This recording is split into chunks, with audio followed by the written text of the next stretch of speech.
You ever find yourself wondering why certain movies, the ones that really hit home for many of us, Mm. don't seem to make the same splash around the world? Hmm. We're talking about films that get great reviews, connect deeply with audiences here, and then, well, kind of silence on the international front. Yeah, it brings up a really persistent question in the movie business. Why this idea that black films can't travel? Exactly. It's a fascinating It puzzle. really is. And when you start to dig into it, you uncover some pretty fundamental things about how culture and stories, well, how they move across borders. So today, we're taking a closer look at a study that grapples with this exact issue.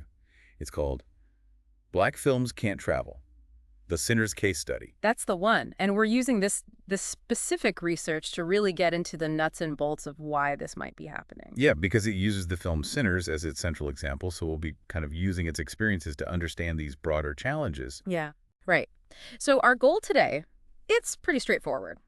We want to understand the underlying barriers, those ingrained industry assumptions maybe, and the often overlooked cultural perspectives that can stop black films from getting the international recognition they frankly have earned. And Sinners is going to be our key example as we explore what this all means. Things like representation on screen, the economic side of it, and, the vital role films play in cultural exchange. Exactly. Big picture stuff using a specific lens. Okay, so let's get right to it then. Why should you, our listener, even be invested in whether black films find success internationally? I mean, it's more than just box office numbers, right? Oh, absolutely. Think of it think of it this way. We want cinema to be this rich, varied tapestry of stories reflecting the human experience, right? Excellent. Well, if certain voices, certain narratives are consistently kept away from global audiences, then our view of the world through film becomes much, much narrower. That makes sense. Black filmmakers bring these unique perspectives, stories that add, crucial depth and color to that tapestry we miss out otherwise. And you mentioned the economic side, too. It's a significant financial aspect here, isn't there? Like, Yeah. imagine the possibilities if these films could actually tap in to a truly global market. Precisely. The study really highlights this. There's substantial revenue potential just sitting there for black films internationally. Whoa. But obstacles in distribution, not enough targeted marketing, and yes, sometimes these underlying cultural interpretations, they often limit that potential. So breaking down those barriers could unlock real economic advantages. Huge advantages, yeah, for the filmmakers, for the production companies, even the wider industry. And beyond the money, movies are just such a powerful way to understand different cultures, aren't they? We get these glimpses into other ways of life, different views. Exactly. And when black films struggle to reach international audiences, it actually hinders this really important cultural exchange. So, Well, these films often have the power to build empathy, to challenge existing stereotypes, and to offer insights into experiences that many international viewers might just not encounter otherwise. It opens doors. and I imagine for the communities that are often underrepresented on screen, seeing their stories resonate globally must be incredibly validating. It truly is, yeah. When a black film achieves international success, it gives significant visibility to black storytellers. It empowers communities that are, frequently on the margins of mainstream media narratives. That sends a strong signal. A really strong signal, yeah. Recognition, affirmation, it matters. Okay, so this study keeps circling back to the film Sinners. Let's talk about that. What's the story behind it? Who made it? What's the basic plot? Sure. So Sinners came from Visionary Films. They're an independent production house kind of known for tackling diverse, thought-provoking subjects. Okay. The film itself focuses on young black artists who are navigating the, let's face it, often challenging landscape of the film industry. The main character is Maya, played by Jasmine Thompson. She's this passionate filmmaker trying to tell authentic stories. And then there's her mentor, played by Marcus Johnson, who's a more established director sort of reflecting on his own career. Okay, that sounds like really fertile ground for exploring some of these issues we're discussing. Yeah. What's the core of Maya's journey in the film? What does she go through? Well, the film basically follows her as she bumps up against various obstacles, biases that can exist within the industry. Like what? She grapples with questions around, how she's represented, the pressure to maybe conform versus staying true to her artistic vision, maintaining her integrity in a system that sometimes pushes for more, let's say, conventional narratives. Ultimately, it's a story about her learning to trust her own voice and finding strength in the support of her community. Solidarity is a big theme, too. Okay, so it sounds like a very specific story, really rooted in the experiences of Black artists within the U.S. film scene. How might those unique cultural, those social elements be received when the film tries to connect with audiences in, say, Europe or Asia? That's a really critical point. Sinners definitely delves deep into aspects of the African American experience. Things like, Things like identity, race relations, socioeconomic realities. It features specific cultural practices, traditions, language nuances, music, all deeply embedded in that experience. which gives it richness, I imagine. Exactly, richness and authenticity. But those same elements might also require a different kind of understanding, or they could be interpreted quite differently by audiences who aren't familiar with those specific cultural touchstones. It sounds like a delicate balancing act, doesn't it? Yeah. How did the filmmakers try to bridge that potential gap? Did they try to make it relatable globally without, watering down its cultural core? Yeah, that's the challenge. The study suggests they employed a few key strategies. One was focusing on creating characters whose core emotions and aspirations, like the desire to create, the struggle for recognition, are pretty universal. That anyone can relate to. Right, even if their specific circumstances are culturally grounded. The film also used a really visually engaging style, vibrant colors, dynamic cinematography, which can have broader appeal. And the cultural specifics, the language, music. They integrated those elements, the language, the music, the traditions, in a way that felt organic to the story, not just tacked on. The idea was that these elements also had an intrinsic appeal that could draw in viewers from various backgrounds, even if they didn't catch every nuance. Okay, let's maybe zero in on how Sinners was actually released here in the U.S. What kind of strategies did they use to get it out there, get it in front of domestic audiences? Domestically, Sinners seemed to benefit from a distribution approach aimed at broad accessibility, meaning it was shown in a mix of larger cinema chains and independent theaters. Plus, crucially, it was made available across a range of streaming platforms pretty quickly, making it easier for people to find and watch. So convenience was key. What about the marketing side? How did they try to build buzz and get people talking about it? The marketing team used a pretty comprehensive strategy, it seems. They had targeted advertising TV spots, a big online and social media push, print ads in relevant places. Standard stuff, but anything else? Yeah, importantly, they also organized special events, things like Q&A sessions with the cast and director, early screenings to build word of mouth, and they even did collaborations with social media influencers to reach specific demographics. Trying to hit from all angles. And what were the main messages in that marketing? What were they highlighting about Sinners to the U.S. audience? The marketing really emphasized the film's compelling story, the strength of the performances, particularly Jasmine Thompson's role, positioning it as a breakout, and the relevant social themes it tackled. So making it sound current and important. Exactly. Positioning it as a film that would resonate with contemporary audiences and, maybe spark some important conversations. Okay, now let's try to draw a comparison. The study mentions films that dealt with maybe similar themes, artists facing challenges, cultural identity, but came from different backgrounds, like Crouching Tiger, Hidden Dragon, or Slumdog Millionaire. What helped them achieve such huge international success? That's a great comparison. Both of those films, they managed to connect globally by finding this sweet spot, this balance between their very distinct cultural identities and themes that felt universal. How did Crouching Tiger do it? Well, it blended specific Chinese martial arts traditions and aesthetics with these timeless stories of love, loss, duty. Plus, it looked absolutely breathtaking, which just had global appeal. And Slumdog. Slumdog Millionaire. While being so deeply rooted in the specific setting of Mumbai, it really tapped into universal human desires for love, for hope, for overcoming adversity. They both found ways to connect emotionally with viewers everywhere. So it wasn't about, erasing their cultural specificity, Not at all. but more about finding those core human experiences underneath that could cross borders. Exactly. That's the key takeaway there. So how did Sinners fare in trying to employ similar strategies for the international market? Did it manage that same balance? Well, that's really the central question the study digs into, isn't it? We need to look at how effective those domestic strategies were in then grabbing the attention of international distributors and ultimately engaging international audiences. Right. Did that initial buzz and relative success in the U.S. automatically translate? Did distributors overseas rush to pick it up?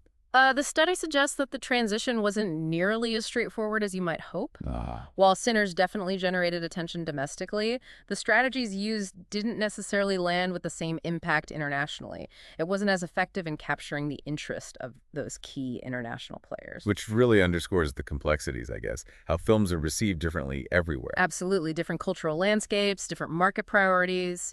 It's complicated.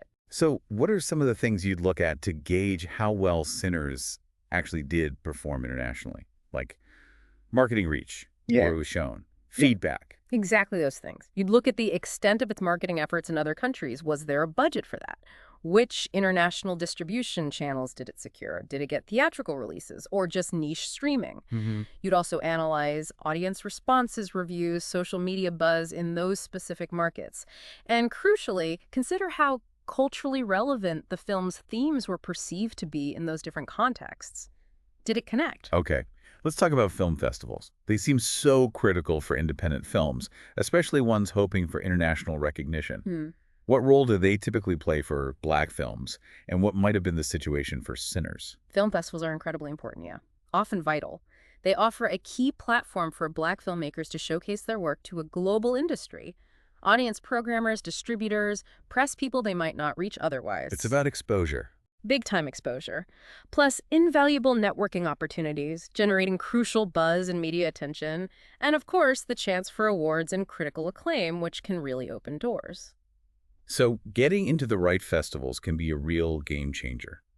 How might festival participation have influenced Sinners' visibility and reception, positively or negatively? Well, while the study doesn't dive deep into Sinner's specific festival run, it emphasizes the general impact. Positive recognition at key international festivals, think Cannes, Berlin, Toronto, Sundance, can significantly boost a film's profile, leading to increased industry interest, maybe glowing reviews from influential critics, and ultimately those distribution deals in various territories. But there's a flip side. There is. It's also true that a less favorable reception at festivals, or maybe not getting into the top tier ones, can unfortunately hinder a film's momentum internationally. It's high stakes. This study does mention some examples of Black films that really nailed the festival circuit and went on to get major international acclaim. Moonlight, Get Out, 13th. What were some of the key factors in their success, do you think? Yeah, those are great examples. They all featured incredibly compelling storytelling, for starters, but crucially, they also managed to tap into universal human experiences, even while being deeply rooted in very specific cultural contexts or addressing specific issues, Yeah. like Moonlight's exploration of identity, masculinity, sexuality, Get Out's brilliant social commentary wrapped in a horror film structure, 13th's powerful examination of systemic racial injustice. These themes, while specific, resonated powerfully across different cultures. They struck a chord. So pulling all this together, what would you say are the main obstacles that Sinners, and maybe Black films more broadly, tend to run into when they try to achieve that global reach? The study points to several key interconnected challenges. There's often a general underrepresentation of Black stories in mainstream global media to begin with. Limited access to the established international distribution networks, the ones that often prioritize, certain types of films, usually bigger budget, star-driven ones. Not the safe bets. Exactly. Then there are persistent cultural assumptions, even stereotypes, that can influence how Black cinema is perceived or marketed abroad. Funding limitations are huge, too. Less money specifically for international marketing campaigns. And just breaking through the noise. And just the sheer difficulty of breaking through in already crowded international film markets. It's tough for any indie film, but these factors add extra layers for Black films. It really sounds like there are some pretty fundamental, almost systemic issues within the film industry itself that contribute to the situation. Absolutely. The study touches on this too. The dominance of, let's be frank, primarily white Western perspectives in key decision-making roles within the industry. Gatekeepers. Gatekeepers, yeah. A lack of diversity among studio executives, international buyers, distributors, the people who decide which films get prioritized and how they're sold. And network control. Control of the major distribution networks by just a few powerful players makes it hard for outsiders to get in. And then there are potential, maybe unconscious, biases that can influence marketing campaigns, how a film is framed, or who it's marketed to. Plus the financial risk aspect you mentioned. Right. There can be a perception, fair or not, that investing heavily in the international marketing of Black films is a less certain financial bet compared to other types of content. That perception itself becomes a barrier. But it's not all doom and gloom. The study also points towards some positive developments, maybe some opportunities emerging. What trends could make it easier for Black films to travel internationally going forward? Yes, definitely. There are encouraging shifts happening. The growing emphasis on diversity and inclusion initiatives within the film industry, while slow, is creating more pathways and awareness. That's good. The expansion of digital distribution platform streaming services offers a more direct route to global audiences, potentially bypassing some traditional gatekeepers. Like Netflix, Amazon Prime, etc. Exactly. We're also seeing a rise in international co-productions and collaborations, which can help bridge cultural gaps, pool resources, and access wider markets from the get-go. Smart partnerships. Very smart. The strategic use of film festivals remains vital, of course. And don't underestimate the increasing power of social media. It allows filmmakers to connect directly with potential audiences worldwide and build grassroots support. Okay, so to summarize this whole deep dive then, what are the core insights we've gained from looking at the Sinners case study and this wider issue of Black films traveling or not traveling? I think the Sinners example really highlights the significant hurdles that even well-regarded domestic Black films can face when trying to break into the international market. It's not automatic. It Right. underscores the real impact of cultural perceptions, industry structures, and just the complexities of how culturally specific content resonates or doesn't across different audiences. And the representation piece. And ultimately, yeah, it provides valuable insights into the ongoing critical need for greater and more equitable representation at all levels of the global film industry, from creation to distribution to exhibition. So based on all that, what advice would you maybe offer to filmmakers, particularly Black filmmakers who aspire to have their films seen by a global audience? What can they do? Well, for filmmakers, it seems increasingly important to think about the international market much earlier, maybe even during development and production. Not just as an afterthought. Exactly. Yeah. Actively seeking out international co-production opportunities and collaborations could be key. Being mindful of cultural nuances in storytelling without compromising authenticity, that's crucial, and proactively trying to learn about and engage with the complex world of international film distribution and marketing. It's a whole other skill set. Okay. And what about the other side? The distributors, the industry stakeholders, the executives. What actions can they take to help dismantle some of these barriers?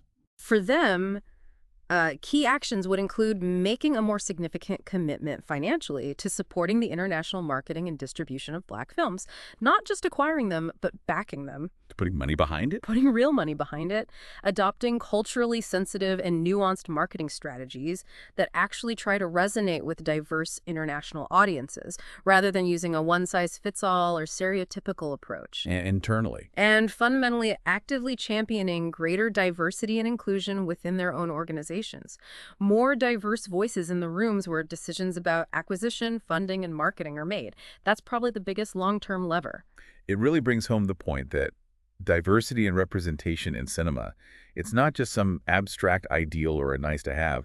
It has a tangible impact on what stories get told, who gets to see them, and ultimately how we understand each other and the world. Absolutely. Couldn't agree more. Black films offer powerful, important, often brilliant narratives that have the potential to shape cultural understanding globally. Yeah. They can challenge stereotypes, foster a more inclusive and nuanced view of global culture, and frankly, just enrich the global cinematic landscape for absolutely everyone. More great stories is good for everybody. So maybe for you listening, perhaps this whole discussion has sparked an interest in actively seeking out and supporting Black films, both from the U.S. and internationally.